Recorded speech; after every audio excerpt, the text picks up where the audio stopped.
The president promised millions of Christians across the country on the campaign trail that he would create a White House faith office when he returned to the White House, and he has delivered on that promise.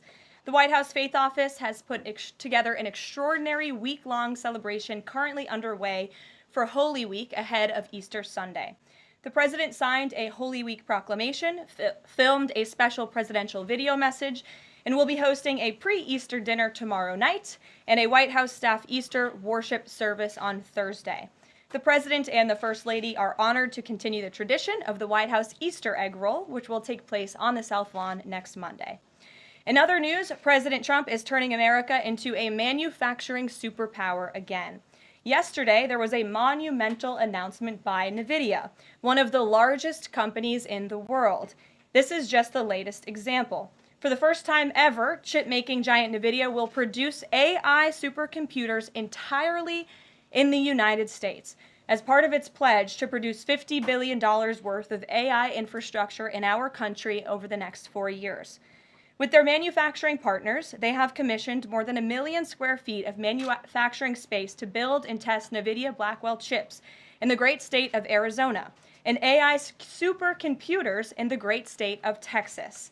Nvidia's founder and CEO Jensen Huang touted how the engines of the world's AI infrastructure are being built in the United States for the first time. This is the Trump effect. This follows trillions in other U.S. investments announced already, including $500 billion from Apple in U.S.-based manufacturing and training, $100 billion from TSMC and U.S.-based chips manufacturing, and the $500 billion private investment led by OpenAI, Oracle, and SoftBank in artificial intelligence infrastructure.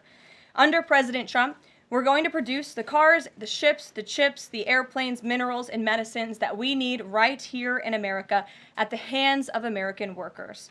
On the border, President Trump continues to break records and protect our homeland. According to CBP, Border Patrol apprehensions along the southwest border for the entire month of March 2025 were lower than the first 2 days of March 2024 under Joe Biden.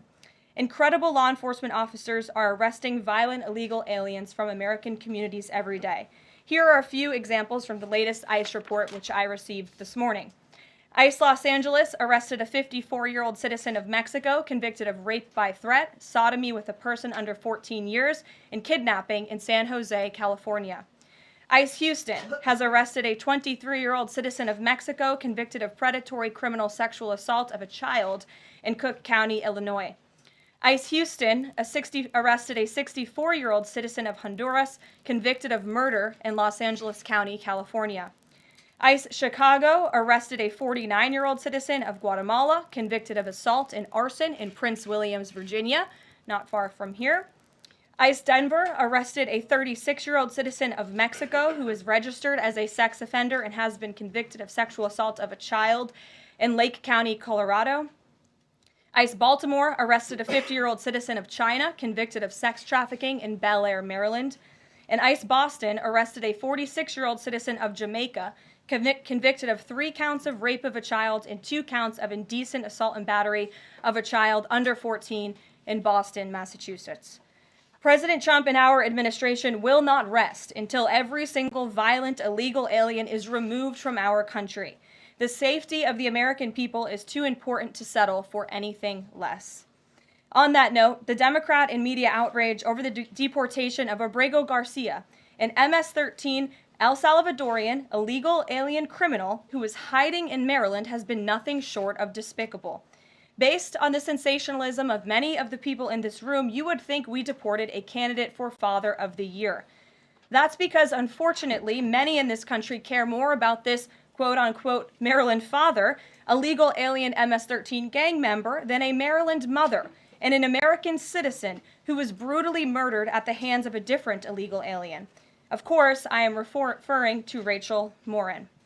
And if you didn't see, yesterday, a Maryland jury found illegal alien Victor Antonio Martinez Hernandez guilty of murdering Rachel Morin in August of 2023. She was a 37-year-old mother of 5 who was jogging in an otherwise safe community northeast of Baltimore when this monster ambushed, strangled, and beat her to death before stuffing her brutalized body in a tunnel drain. The Morin family finally got justice yesterday. but they will never get Rachel back. Our hearts go out to Rachel's family, her 5 children, and her mother, Patty, who has suffered the unimaginable loss of her daughter. In case you missed it last week, President Trump signed a national security presidential memorandum directing federal agencies administering federal land on the border to make land available to the Defense Department in a new national defense area. This followed the president's Day 1 executive order committing his administration to marshal all available resources and authorities to stop the unprecedented flood of illegal aliens into our country and to obtain complete operational control of the borders of the United States of America.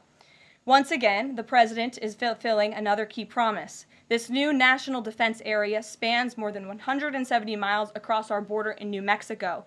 But in the coming weeks, this administration will add more than 90 miles in the state of Texas. This national defense area will enhance our ability to detect, interdict, and prosecute the illegal aliens, criminal gangs, and terrorists who were able to invade our country without consequence for the past 4 years under the Biden administration. It will also bolster our defenses against fentanyl and other dangerous narcotics that have been poisoning our communities. With all of this work being done to make America great again, we continue to see a positive response from the American public. A brand new poll published from the Daily Mail and JL Partners this morning found that President Trump's approval rating is at an all-time high. That's because the president is working tirelessly to keep his promises to the American people, as I just saw him doing today in the Oval Office.